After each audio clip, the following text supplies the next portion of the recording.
Good morning. All right, we will pass this off to you. Waylon, have fun with everybody. They're nice and warmed up for you. So thank you, everyone, for your patience. And thank you so much to Emily and Molly. So first of all, who here self-identifies as an introvert? Anyone? If you say yes, say height, H-A-I, height. We're honoring our Japanese sisters and brothers with a declarative yes. So what you just got was, I don't know, 15, 20 minutes of Molly and Emily, who are both self-identified introverts, speaking publicly to 6,502 of you, somewhat against their will. And I want to honor that, and if we can all give them some love, because doing what is uncomfortable, as we know, is a great way to stretch and open that heart. And that's kind of what we're going to talk about today. So huge thanks to Molly and Emily. And I have to admit, I was not in a rush seeing you two on camera, feeling somewhat tortured, but being so sweet, and they're big sweeties. And that's what matters. Introverts, you know, whatever our skills are, we can overexploit them. And introverts sometimes, or extroverts, speaking personally, we forget about that sweet heart. So they're big, sweet hearts. All right, let's all start with a big bow. So who has been here before? Has anyone been here before? And I know you've already done it, a whole bunch of you, but where in the world are you from if you've been here before?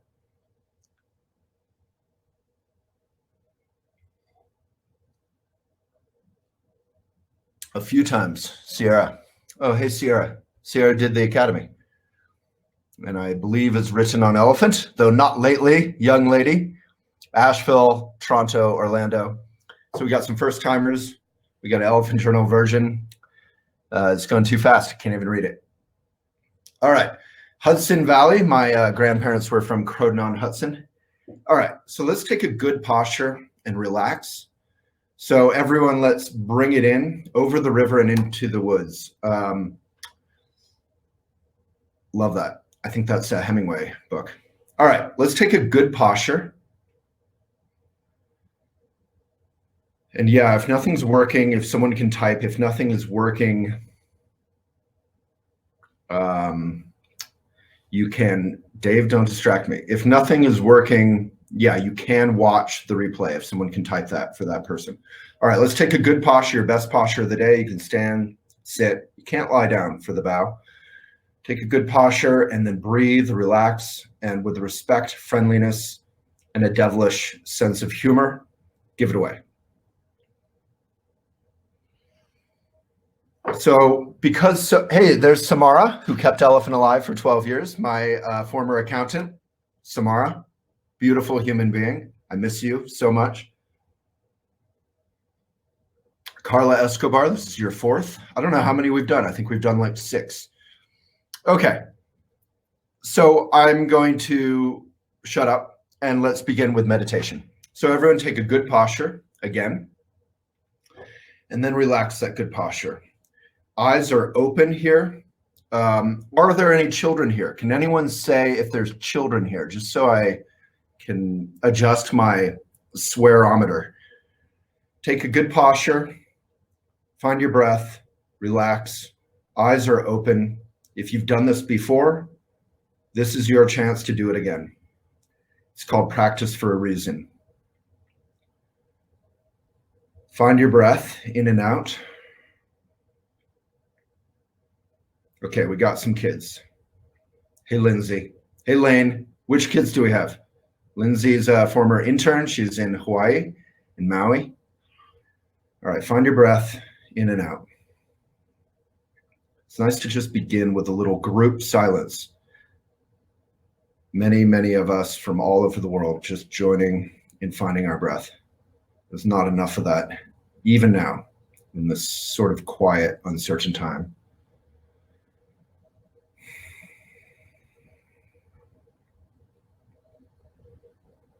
When you breathe, you'll feel your heart. Maybe you haven't slowed down to feel your heart in a little while.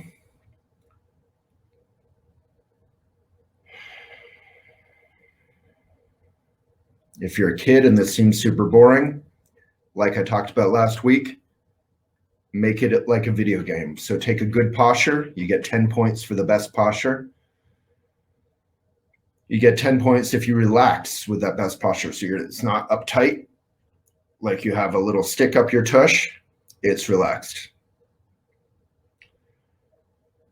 Then you find your breath, meaning you pay attention to your breath going in and out. And if you're a kid or an adult, you can visualize your breath without making it a big deal. Like a wave coming in and going out, like on the ocean where Lindsay lives.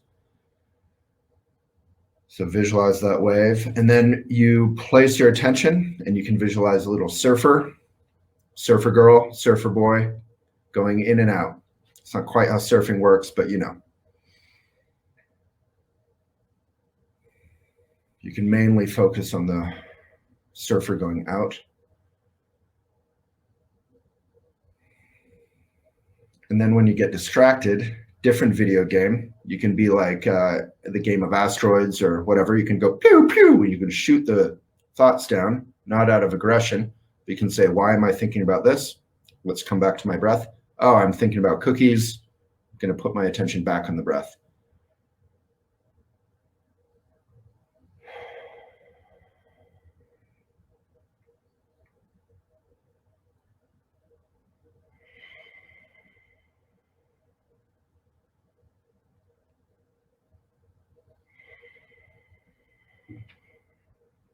And what you'll find is you'll naturally open up. Your heart will naturally relax. It can be a little painful.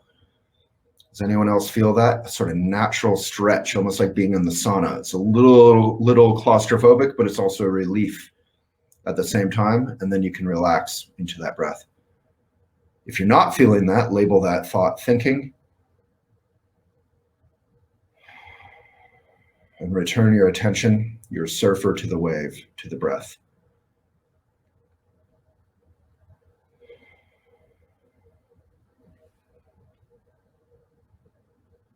Let's all bow to one another. And that bow is super important. That bow is that when we do meditation, it's not for us, it's for all sentient beings. So we're going to start with questions today, just to be Zen about it. Zen teachers love to start with questions and end with the lecture, kind of the opposite. And today is going to be about relaxing. Who here is often distracted? A little ADHD, not certifiable particularly, not officially, but who here is often finds it easier to relax into distraction than to relax into the present moment? So many of us. So that's our ego, not as in I'm full of myself, but our ego is defined by insecurity. Our ego is defined by fear. Our ego is defined by wanting ground when it feels groundless. So whatever we're going through, our ego immediately wants to cling to that. And if whatever that is uncomfortable, our ego wants to run from that. Our ego is basically always wanting to feel safe and secure and cozy, kind of to Netflix and chill with itself. The alternative is to feel our heart, is kind of that simple, to look at our world, to open our eyes, to smell the lilacs, to smell the bullshit, frankly. Sorry, I already swore. To be present. And being present can be delightful if you're eating a cookie. Being present can be intense if you're getting yelled at by your loved one. But either way, being present leads us to a joy. I mean, who here wants joy? I want joy. I never am going to get joy. Hey, Pedro, are you Yoga Memes? Who's Yoga Memes? I think you're attending. So we are never going to get joy by, the kind of what big tech is trying to encourage in us, right? So big tech wants to keep us addicted. Like the the hamsters in the experiments, or the rats. They want to keep us busy. They want to keep us addicted. Instead, our alternative is to reject that. We can use social media. We have that course. I don't know where that course is, but we can use social media. We can use Netflix. We can use technology for good, which is being present, which is being kind, or we can use it to just keep addicted for the rest of our life. Louis C.K., the infamous, we don't talk about him that much anymore, but he had this wonderful comic bit. And I want to acknowledge that he did some very wonderful things, some very not kind things. But he had this wonderful comic bit that was like straight Buddhism, which was basically, he talked about driving and being on his phone at the same time. Who here has been driving and been on their phone? Let's have a confessional moment.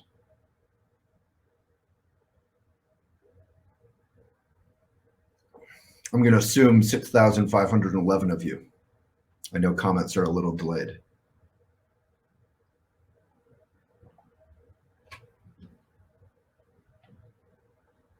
So Louis C.K. said, basically what we're doing when we drive and we're on our phone. Now, some of you are already kind of ego, right? You're already probably saying, well, I wasn't on my phone while driving. I just looked at my phone for directions and that was just brief, right? Every time you look at your phone, I think it's 2 seconds. The average accident happens in half of a second. So this applies.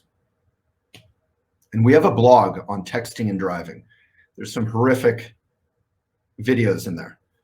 I would love it, Emily, if you put that in there. And any blogs that we refer to, actually, we have this Louis C.K. bit, Emily or Molly, if you can put it in the sidebar. Please open them up if you're inspired. And then don't watch them. Watch them later. So he has this bit where he says, anytime you're driving and you're on your phone, you are making a decision to scratch the itch of your nervous energy, your need for constant entertainment, your discomfort with nothing, your discomfort with just driving, just being present, your discomfort with the present moment. You are making a decision that your discomfort, your momentary discomfort with doing nothing, is more important than not only your own life, which is precious, but the lives of others. The average accident happens in half of a second. The average distraction, even a momentary distraction, just looking for directions, is 2 seconds, 4 times. Let's find that Louis C.K. It's something like Everything is Wonderful is the title. So I'm not here to talk about texting and driving. I am here to talk about that fundamental discomfort we have with our hearts. And we all did Tonglen the other day. So that is a practice. Let's put Tonglen in the sidebar. That is a meditation practice you can do if you sandwich it in with the meditation that we just did. There it is. Why Louis C.K. doesn't buy phones for his children. There's that link. Thank you, Sukriti from India, who now works with Elephant. We've actually hired up, which is remarkable and tentative. And there's another blog with the same video. Everything's amazing and nobody's happy. Please watch that. And you can watch that, learn from that, be inspired by that, laugh along with that, and be cognizant that Louis C.K. did some not kind stuff. And that's what the Romantics, Lord Byron and all, called the ability to keep 2 conflicting things in mind at the same time and not have to reject or accept either is wisdom, is maturity. I always love that. I learned that in college, and it really helps with my understanding of life. The word and, the word also is super helpful. You can say this is true, and in some ways, that is also true. There's Tonglen. So Tonglen is not something to just do casually. Trungpa Rinpoche, the Buddhist teacher, said spirituality is not like a salad bar. You don't take a little artichoke hearts, a little lima beans, a little peas, and just take what you want and leave the rest. We have to do it fully. So if you do Tonglen, please do it properly with the meditation instruction on either end and dedication of the merit. All right. I know there's a lot of, well, I don't know if there's a lot. There's a couple technical issues going on. But at this point, we have to surrender. You can always watch the video later. All right, let's go to ask a question. So Emily, Molly, do we have questions from last week that I should touch on first? So yeah, the movie I mentioned the other day was Witness with Harrison Ford. And specifically, I was talking about the barn raising scene. The barn raising scene to me is one of the most beautiful. It's less about the movie and more about the notion of barn raising, that you can build this incredible structure just with community, without any machines at all, just with community and lemonade. And through the process of building that barn in one day, that's what the Amish do in this scene, Witness.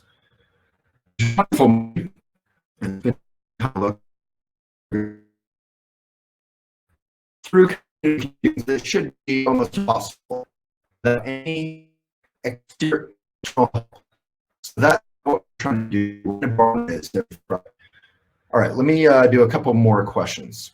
All right, what's the best steps to finding your true purpose? So Tanya, let's first talk about true purpose. What is true purpose? In Buddhism, we call it right livelihood. In Japanese, they call it Ikigai.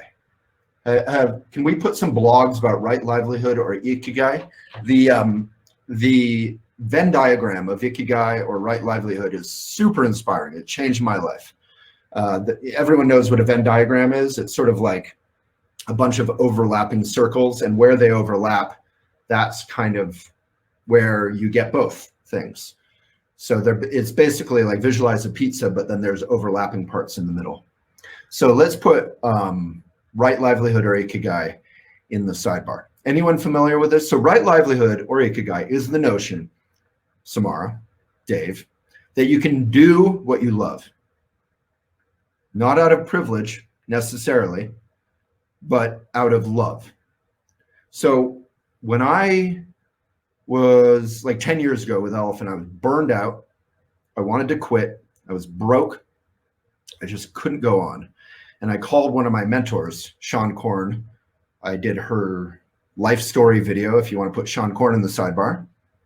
Very inspiring woman and mentor to me, and big sister, kind of very inappropriately flirty big sister. And she said, Waylon, if you or I woke up tomorrow and we couldn't make a dime what we're doing right now, I have bad news for you. You would still keep doing it. Even if you had to get another job, had to do whatever, you are stuck doing this because it's what you love. And it leads to number 2 in the Venn diagram, which is do what you're good at. So you don't have to be good at it out of the womb. You don't have to be good at it originally. Training, like meditation practice, is applicable. I am awful at a lot of things within Elephant, but I can train, I can read, I can study, I can have hard meetings, I can make F-ups. Not that I ever have, as Dave or Samara would attest. I've never really made mistakes, ever. It's remarkable. People remark on it. Just kidding, obviously. I make 50 mistakes a day. And a lot of people have weird attitudes about failure or making mistakes. They think it's bad. I mean, I guess it is. But it's also just, you know, who here has made 50 mistakes by noon every other day? I have. We have to get so comfortable. Marisa works with Elephant. I think we've actually talked about this. Get so comfortable making mistakes. It's not that you want to make mistakes. Oh, I love making mistakes. I'm going to make mistakes intentionally. But stop viewing failure as a failure. View failure, and I know this sounds like a little wisdom on your tea thing, but view failure as an opportunity to learn. Because why? Because the through line is that you care. If you're in right livelihood, you don't give up when you fail. You still care. So you can't give up. So you regard failure as a push to learn. It's not even just that you laugh at mistakes. It's not that you kind of find your way around them. It's that, oh, I made a mistake, but I still care. So I have to learn. I have to digest this mistake. I have to absorb it. It's an opportunity for growth. So it's easy for us to say that, but when we mess up, we still have to go forward. I'm still going through right livelihood. So love what you're good at. And again, that doesn't have to be what you're inherently good at. Although there are parts of elephant that I'm inherently good at, there are parts of elephant that I'm inherently bad at. An elephant being running a company, having a staff, I'm awful at kind of a lot of that, or ignorant. But the communication part, the writing part, the sharing part, that part I'm sort of naturally good at. I say sort of because even there I had to learn a lot, but I'm naturally inclined toward it. And then, and I'm only using myself as an example. And then what can pay the bills? So right livelihood and Ikigai is not about white people privilege. And that's one of the wonderful things about it. It's about anyone. So I was not born with a silver spoon in my mouth, but I was born with certain privilege.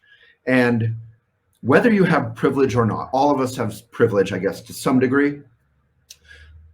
Right livelihood, part of it is that it has to pay the bills. Paying the bills in the Buddhist tradition is considered a virtue.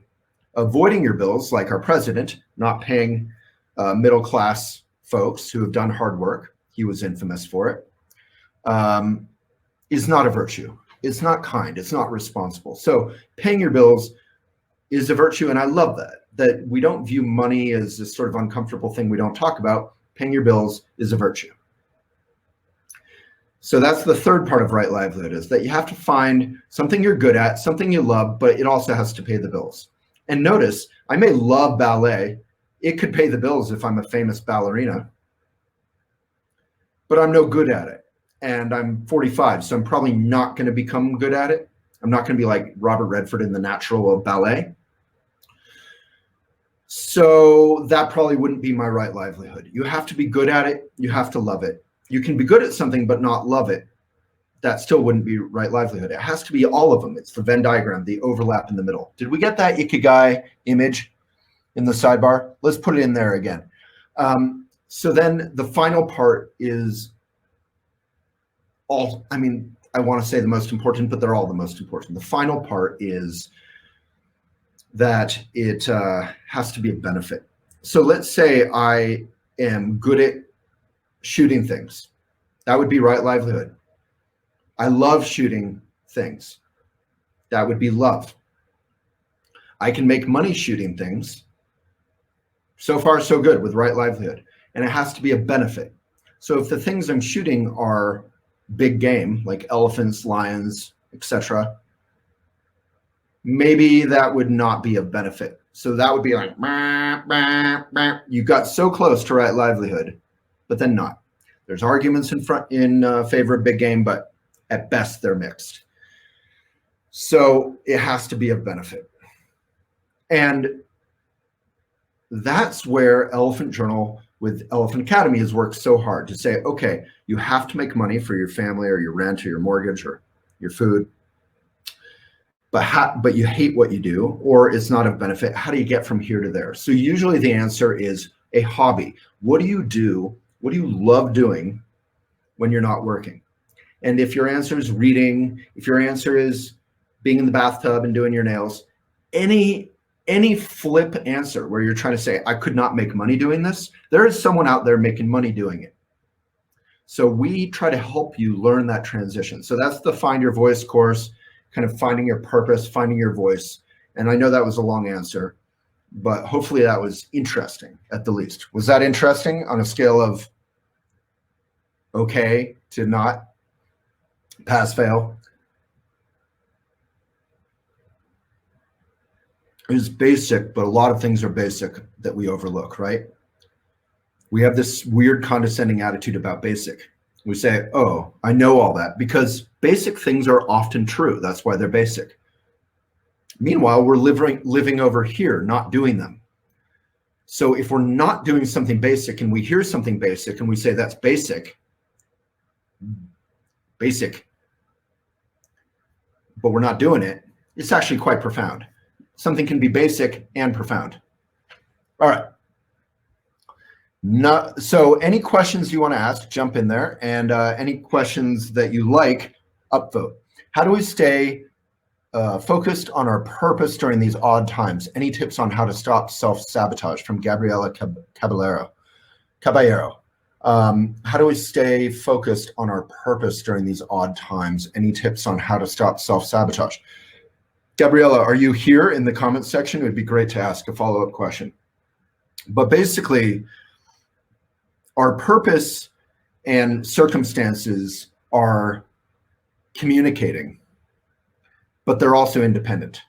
So it's kind of like riding a horse. Who here rides a horse? Or riding a mountain bike, but that's a little bit different.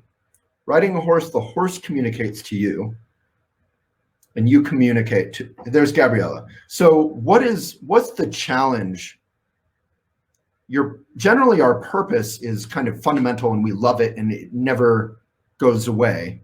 What is the challenge with all the distraction? Are you getting distracted away from your purpose? What is your purpose? What is your dream? What is your path? Just say a little bit more if you can. Gabriella, please. So if you're distracted from your purpose, it may not be your purpose. Your purpose is something that you love. Remember that part of right livelihood.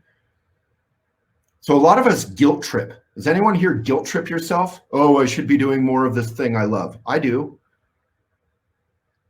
It may not. I got some bad news for us. It may not be your purpose. You want to do your purpose. No one has to convince you. Whatever you love doing, no one has to push you to do it. If your purpose is taking a bath and reading the New Yorker, no one has to encourage me to do that. So if you're guilt tripping yourself, that's this weird, like, puritanical thing that we all have left over from Judeo-Christianity or just being humans. I'm not blaming Judeo-Christianity, but it's part of that mentality. I should be good. I should be doing this. Good is over here. I'm over here. Why don't I do that? It's kind of like how we try to lose weight, right?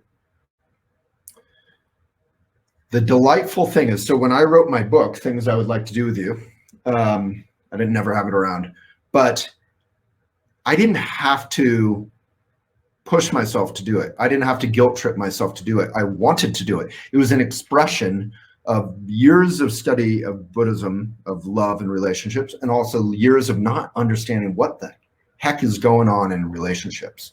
So I matched my experience with the Buddhist teachings, and boom, I was inspired to write it.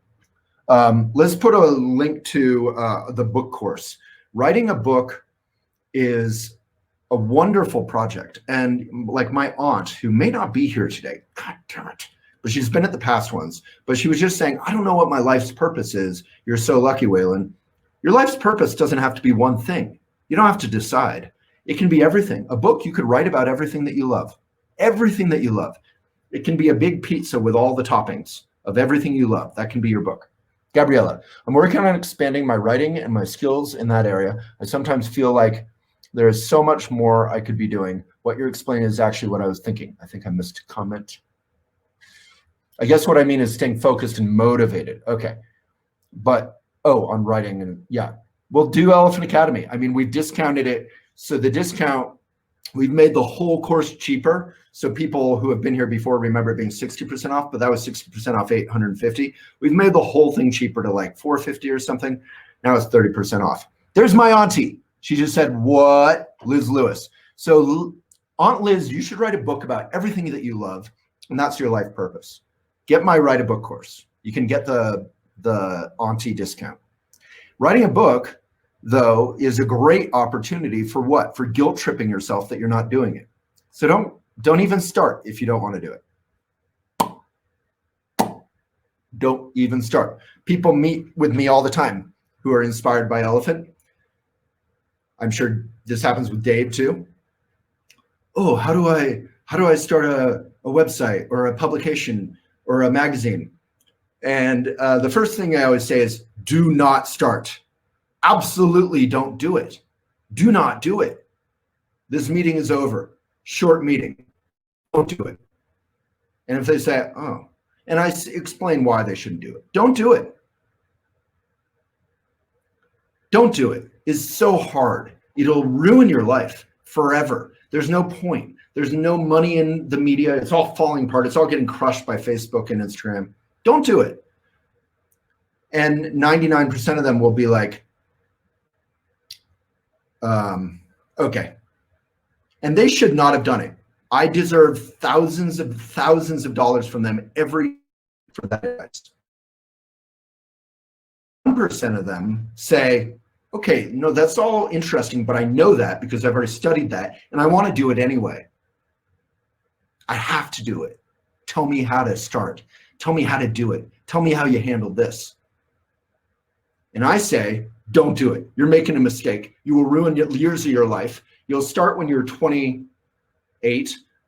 You'll be 45 before you know it, and you'll spend thousands of hours working on Facebook. Don't do it. And 99% of that 1% will say, okay, yeah, you're right. That sounds awful. I don't want to ruin my whole life. I'll never have children, never have family. No one will ever love me. I'm going to be in my living room, talking to myself, wearing a weird t-shirt in 17 years, dealing with the same BS that I was dealing with 17 years before. Okay, I quit. 1% of the 1% will say, okay, stop telling me not to do it. Tell me how to do it. That's who you teach. So only start the books course if that's how you are. Only start if you gotta do it. And if you do it, let me tell you, that book course is not about how to write a book. That book course is how to write a book, how to publish a book, how to print a book, and how to sell the hell out of a book and make all the money doing it and do it eco and do it from integrity and community. And there is literally no book course in the world like it. I meet with successful authors all the time, successful, and they make 5% of the book cover price. The book is printed in China most of the time, and it's plastic coated. The cover was chosen by the publisher. The book is sold on Amazon, which I hate. Amazon has destroyed publishers and writers. I love publishers, but you can do it all mindfully, all with integrity, all with a lot of work, and make all the money, and that's how you do it. Okay. I'm missing a lot of comments, but maybe Emily or Molly, can you copy paste if there's any great comment other than your swirling, which is often true. Okay. Gabriella, so how do you stay focused on your purpose during these odd times? If you're having struggle staying focused, your purpose may not be your purpose. Go deeper. So it's like in surfing, when the waves come, right? What do? Anyone who surfs, what do you do when the huge waves come and you're not ready to jump on them? If the sidebar is distracting, you can move the whole thing over and just have the video. That's what I have to do sometimes. Other than pooping your pants, what do you do when the huge waves come and crash? They're about to crash on your head and you're not ready to jump on them. Dive under. You go deeper, Sandra. Or Sandra. Sandra. So you dive deeper. So that, Gabriella, that's my advice to you. My advice to you would be do the Find Your Voice course. I'm not trying to sell you on stuff, but honestly, that's what it's for. Find your fundamental purpose, because if things are distracting you from your purpose, it's not your purpose. If you love doing what your purpose is, nothing can distract you. Really. I mean, things can distract you in a pragmatic way, but you will come back to it. You'll be like a rubber ducky. What happens when you push a rubber ducky down in the bathtub? It comes back up first opportunity. So it's not that having children, having a job, all these things aren't valid distractions.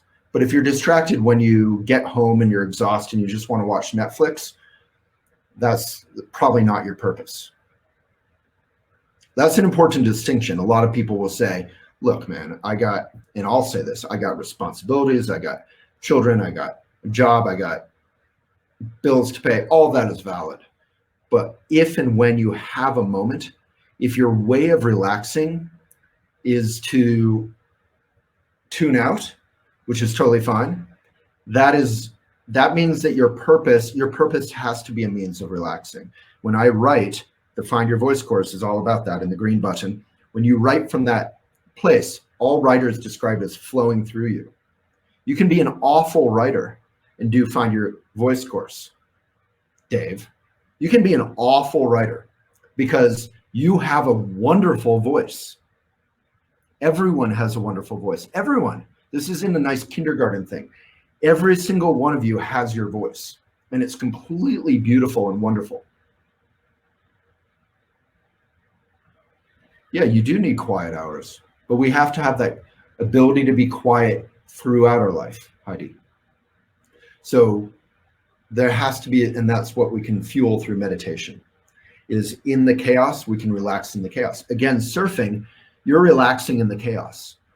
So that's kind of what I want to get to before we wrap up, is how do we relax right now when our president is yelling liberate in all caps, when even smart people, many of you, are no longer doing your distancing, no longer wearing masks, no longer being safe, because not because you have to. If you're an essential worker, you do what you can. And we should honor you. And we should all be serving you in that we have to take responsibility for staying safe. So I just want to talk about COVID and politics for a second, because I really want to talk about how to relax right now. We deserve to be able to relax. It's spring. Everyone wants to relax and enjoy life and kind of go back out and do our thing, right? And if you can, you should go on daily walks. If you can, you should go on daily hikes, bike rides. If you can, you should do whatever you can do safely.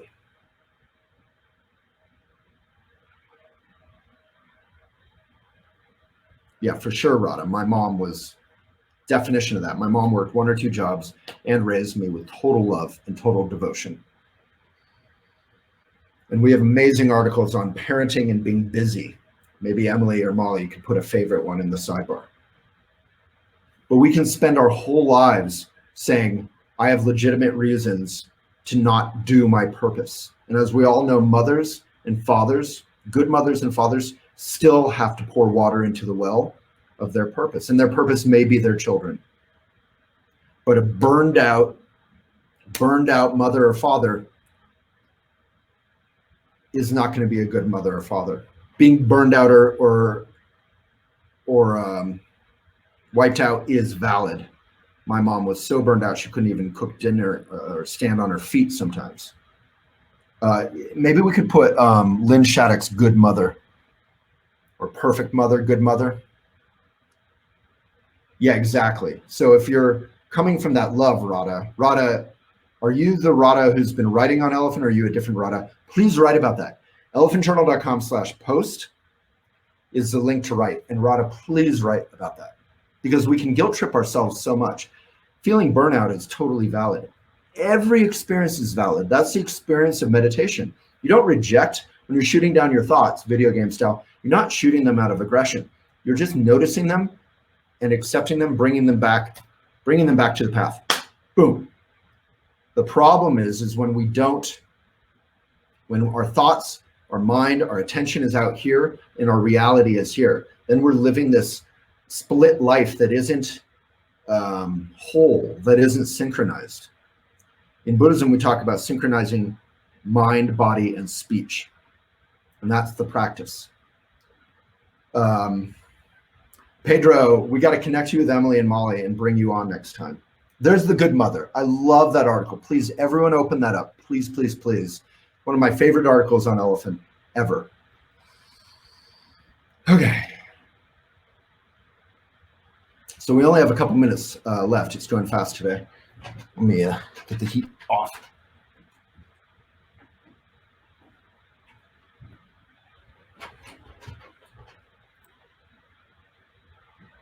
So what is the Buddhist response to anger at institutions, government, people in power, etc.? David.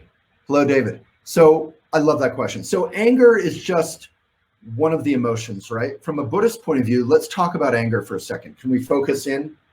I know there's some chat, and that's community, and I love it, but we only have 10 minutes left. So let's bring it in a little bit. Are folks up for that? Hey, David. I see we both wore a tie. So let's take a good breath, everyone. So this is an important question.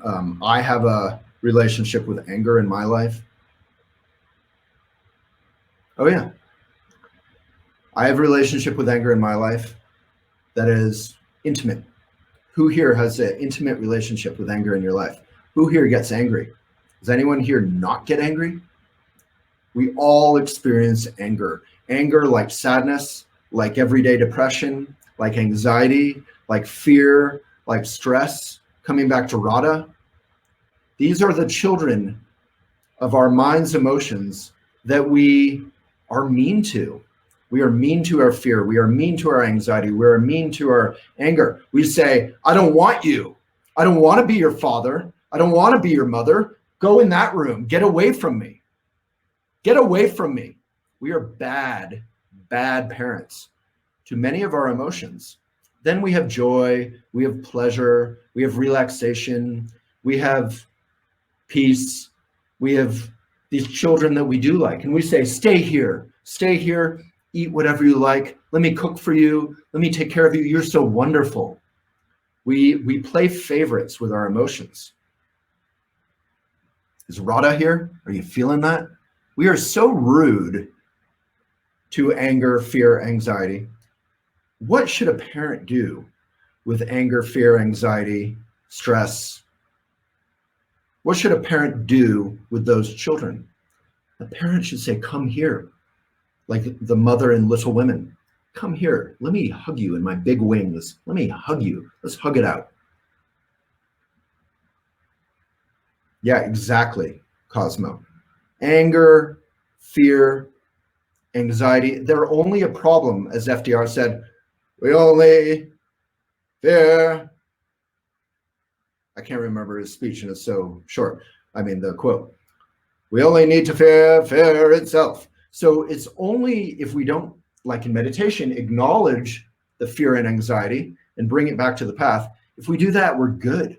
That is true peace. That is not gated community spirituality, as I call it. I'm an empath. Can we put my empath versus narcissist article in there, or one of my empaths articles? I love empathy. If you think you're an empath, I love empathy. But being an empath is this weird way of twisting empathy and saying, I need to protect myself from feeling anything. That's the opposite of empathy. Empathy is about being willing to feel and compassion and caring. Being an empath is this weird perversion of empathy where you say, I got to keep anything challenging away. I don't care. We need to be brave. I brought this, I'll end with a reading in 1 minute. Shambhala. The warrior is gentle and brave, the true warrior. Do we have those articles? Yeah. Empaths are the most selfish people on the planet. I have a bunch of those articles. And if you think you're an empath, I'm not calling you selfish. I'm calling the definition of being an empath selfish. So if you want to define yourself as someone with empathy, you're good. If you're someone who wants to use your empathy to hide from empathy, we need to be bigger. We need to grow up. We need to be compassionate. So that's, David, coming back to your question. Right now is a time to be kind, to be brave, to be compassionate, to care. Kamala Harris, Bernie Sanders, Markey, forget his first name, Ed, 3 senators are saying we need to pay every single citizen in the US who needs it, I think, or every $2,000 a month until we're through this, retroactively, and until we're through this. We need to be able to pay people like a civilized country to stay safe. We need to get testing. We needed testing months ago. Trump is getting testing. Pence is getting testing. I'm not talking about antibody tests. Testing. Read the New York Times. Read journalism. Oh, it's MSM. MSM, and I'm going fast now because we're almost out of time, is media. That's like saying food, right? Within food, there's good for you food, organic, plastic free, yummy, tacos, whatever. And there's fast food, there's crap, there's factory farming. Same with media, MSM. There's journalists love truth and they will hunt it down and they will find it. I know because I'm trained as one. There's no one back here saying, Bill Gates isn't back here saying, I'm going to pay you to make up some stuff so I can get richer, even though I'm just spending my whole life giving away my money. So David, if I like to say, if you're not angry, you're not paying attention, right? That's not my saying. Everyone says that. But I like to say further, if you're not then going further, if you just get stuck in the anger, that's not enough. Hate becomes hate. Anger fuels anger. my self-righteous anger, fight climate change. Anyone who isn't fighting climate change is evil, creates more war. Who here wants to create more war? We don't.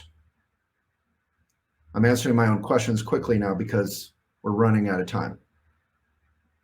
Let's try to keep the links to Elephant because it's just indie media. But if you're linking to good journalism, actually, never mind. If that's good journalism, if Irish Central is a great newspaper, that's journalism. Let's toast journalism. No one respects it. No one pays for it. And it's essential to democracy.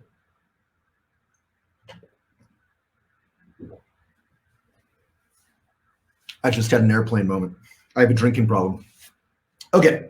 But damn, that was good coffee. So yeah, please subscribe to journalism. But David, feeling angry at someone who denies that this coronavirus is real, that it's going to affect us, who doesn't prepare, who defunds the pandemic response team, who undercuts science at every turn, who then blames people, says the governors are responsible for dealing with it once it's clear, who encourages people to go against safe distancing, which is the only way we can actually honor and protect our essential workers, who are 70% minority. Essential workers is a great term, but it's also meaning if you're doing something and you don't have the option to not do it, not only for society, but for your own livelihood, we are just pushing people into the front lines. We're cowardly pushing people into the front lines ahead of us. The least we can do is to wear our masks when we're around people, try to maintain 6 feet distance, try to be safe, wash our hands. 20 seconds, do the whole deal. Don't forget your thumbs, get those nails. Yeah, in civilized countries like Canada, like the US, remember, if anyone wants to defend Trump here, God bless you, we were ranked the best prepared country in the whole world. And we are now ranked one of the worst responses in the whole world. We are going to have a second wave. Now that we're encouraging and reopening, we're going to have a second wave and a third wave. That is going to devastate the economy far more than if we had sat on it hard, paid our citizens to stay home and stay safe. We are heading for rough seas, folks. Rough seas would have happened anyway, but we're heading for rough seas even further. If you're not in the US, you could be in a far better situation. So yeah, I should remember this international audience. Thank you. So David, I think you should feel angry because that is your heart caring. I'm angry almost every day about people cutting down trees or poisoning their lawns with those yellow flags. Please stop it. You're killing bees. We've lost like 50% of bees in the last 50 years, 30% of birds, 30% of insects. We are having this global catastrophe underneath our noses. Stop poisoning your lawns. Pick not daffodils, pick the dandelions and make a salad out of it instead of paying $5.99 at your farmer's market that's closed right now. Dandelions are beautiful. Get to love dandelions. Those flowers are the first food for bees. And if they're poisoned, the bees get drunk and they can't get back to the hive and it ain't good. Yeah, there's my aunt. Waylon's great-grandma died in the second wave of the Spanish flu pandemic. That makes me angry. You should be angry right now because that means you care. But then you have to go farther than the angry, further than the anger. I'm running out of words. And you have to come back to compassion, and that's Tonglen. And compassion has to be active. Love has to be active. If it's passive thoughts and prayers, it's paper thin. If your love is inactive, it's paper thin. So support your food pantries, but far more importantly, support SNAP. Support that program. Support Senators Kamala Harris, Ed Markey, and Bernie Sanders doing this $2,000 a month. We have to stay safe. Yeah, there's so many actions we can do. Just wearing a mask, just keeping 6 foot distance is an action of compassion and responsibility. I live on the University Hill. Hundreds and hundreds and hundreds and hundreds of college kids were partying without any masks or any distancing, to say the least, if you get my meaning. They're all going to go home now and spread it to all their grandmas and dads and moms and grocery workers and all that. Because if even one or two of the thousands of kids who are partying, and they all go to 8 parties each per day, and they've been partying for 3 days straight, like all day, like Burning Man style, they're going to be spreading it a lot at those parties, and now they're going home. So get ready for a second wave. Be safe. And that's my fundamental message to end on. Now is the time to relax. Now is the time to relax. It is spring. Now is the time to relax. But what does relaxing mean? Relaxing doesn't mean selfish relaxing. Selfish relaxing is, forget the mask, forget distancing, forget other people, forget 100,000 people dying. New York has already had 20,000 people die. 9/11, 3,000 people died. This is an epic. It's the #1 cause of death in the US now, over heart disease over the last month and a half. We know all this, but we don't need to just get freaked out by it. Have a big heart, breathe through it. So Tonglen, Tonglen, Tonglen. Let's put that link in again. Let's practice that a little bit every day. And then you can do the positive relaxing. So relaxing in a selfish way is liberate. To hell with other people. Relaxing in a unselfish way is true liberation. Relaxing in an unselfish way is true liberation. It means you can fully relax and be free. You can enjoy the flowers. You can go for walks if you're allowed to. If you can't, you got to try to exercise within your home. Do some push-ups, even on your knees. Do the 6-minute New York Times exercises. Those are keeping me alive. Do the 4-second exercises. 4 seconds means any little repetitious exercise you can do during the day, do it.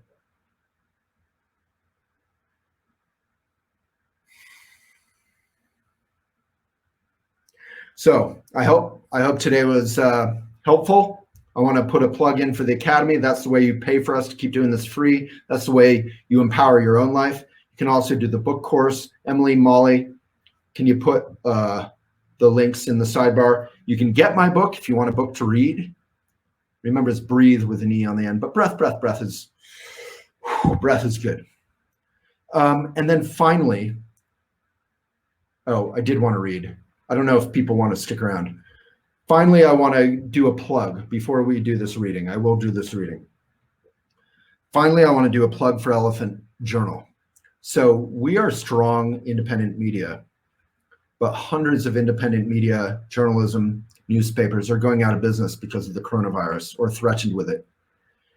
If even 10 of you are willing, would you, Elsie, yeah, we're Elise, I mean, yes, we're doing the social media course, I think, next week. But please, I'm here for the reading. I'll do it.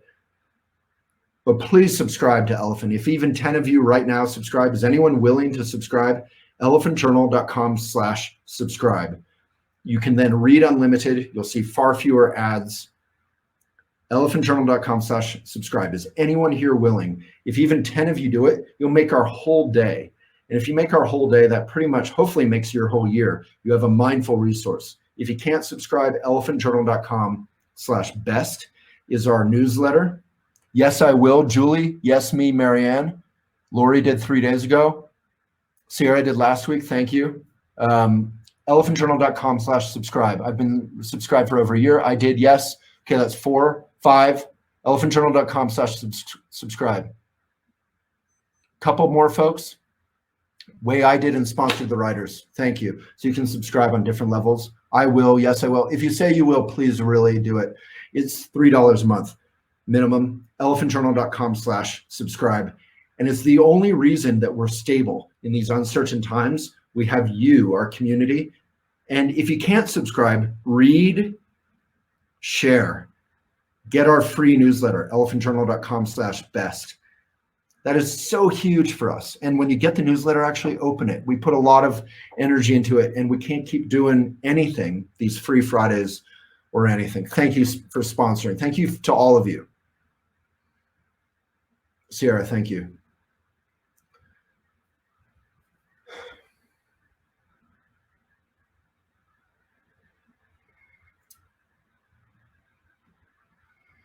Sorry, I'm just reading some of these comments because honestly, yeah.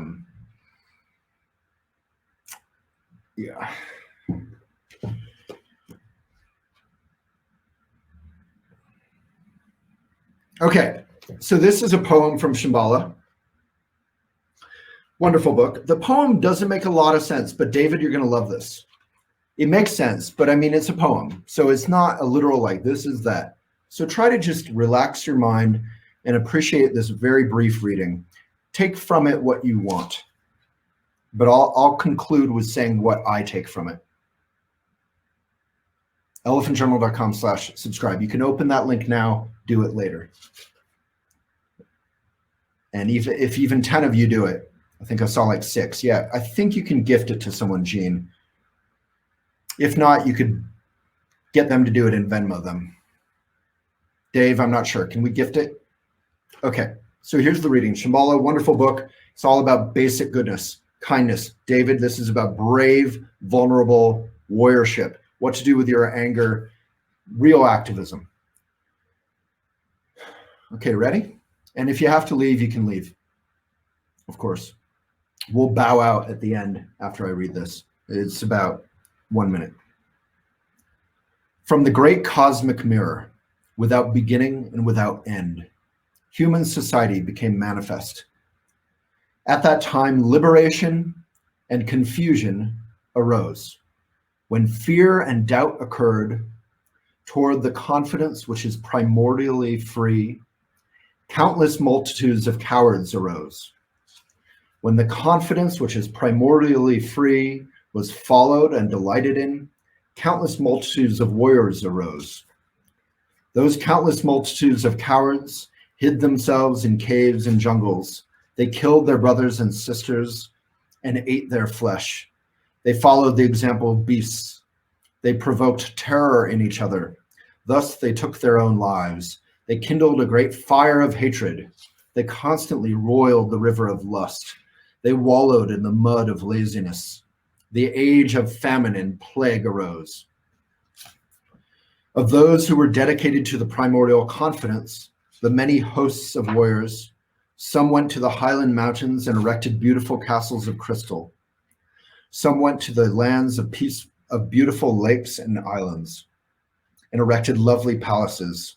Some went to the pleasant plains and sowed fields of barley, rice, and wheat. They were always without quarrel, ever loving, and very generous. Without encouragement, through their self-existing inscrutability, they were always devoted to the imperial Rigdon, so the principle of fundamental goodness. And that's it for the poem. Then it starts with creating an enlightened society. The Shambhala teachings are founded on the premise that there is basic human wisdom that can help to solve the world's problems. This wisdom does not belong to any one culture or religion, nor does it come only from the West or the East. Rather, it is a tradition of human warriorship that has existed in many cultures at many times throughout history. Hopefully we'll see you next Friday. If we will see you next Friday, say height in the sidebar. It'll be Friday, 11 a.m. MST. We're going to keep offering it free as long as we can, as long as you all show up. 6,522 of you. Thank you. Thank you. Thank you. That poem to me is fundamentally about if we acknowledge our fear and we stay vulnerable but brave and caring, then we can be kind. And if we do the opposite, then we're mean, we're cowardly, we're selfish. Right now is the time to relax. But right now, the way we relax is we relax into basic goodness and into responsibility and into caring for others. We don't relax into not caring about others and hurting others. We relax into our hearts. So everyone, that's your homework. Open that Tonglen link, search basic goodness, do a recipe off of Elephant, subscribe if you're so inspired, but relax, most importantly, into your fundamental human goodness, which is with you all the time. If you want to find your voice, you can click the green link. You can also find it on your own, but I mean, the title of the course is Find Your Voice, which is about finding your life's purpose and writing it out and being a benefit to others. So relax into your fundamental strength, into your hearts. Don't relax into selfishness and kind of not caring. And lots of good people, friends of mine. I went for a walk with a lady buddy the other day. She's not doing distancing at all. That is going to hurt people. So relax into helping people. Don't relax into hurting people. And people includes us. People includes those bees. People includes the insects and the birds. So thank you so much. And let's take a great posture, and with respect and friendliness and a good breath, give it away.